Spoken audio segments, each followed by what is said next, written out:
أعوذ بالله من الشيطان الرجيم پناه وړم الله تعالی شړل شوی شیطان څخه.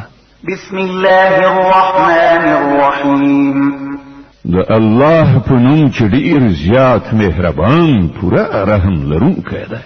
وَإِذْ بَوَّأْنَا لِإِبْرَاهِيمَ مَكَانَ الْبَيْتِ أَلَّا تُشْرِكْ بِي شَيْئًا وَطَهِّرْ بَيْتِيَ لِلطَّائِفِينَ وَالْقَائِمِينَ وَالرُّكَّعِ السُّجُودِ.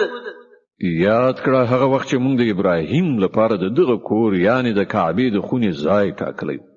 له دې هدایت سره چې له ما سره هیڅ شی مشرک او زما کور د طواف کوونکو او قیام او رکوع او سجده کوونکو لپاره پاک کړه. وَأَذِّن فِي النَّاسِ بِالْحَجِّ يَأْتُوكَ رِجَالًا وَعَلَى كُلِّ ضَامِرٍ يَأْتِينَ مِنْ كُلِّ فَجٍّ عَمِيقٍ ليشهدوا منافع لهم ويذكروا اسم الله في أيام معلومات على ما رزقهم من بهيمة الأنعام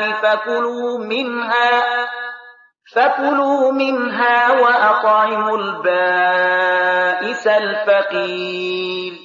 او خلکو ته د حج لپاره عمومي اعلان وکړه چې هغوی ته له هر لري مزل نه پلی او پروخانو سپاره راشي ترڅو هغه ګټي وویني چې دلته د هغو لپاره موجود دي او په څو ټاکلو ورځو کې پر هغو څارویو باندې د الله نوم واخلي چې هغه ورته روزي کړي په خپل هم وخوري او تنګلاسو محتاجانو ته هم ورکړي. ثم ليقضوا تفثهم وليوفوا نذورهم وليطوفوا بالبيت العتيق. بیا د خپل بدن خيري ګردونه ایست کړی او خپل نظرونه دې پوره کړی او د دغه لرغونی کور طواف دی وکړي.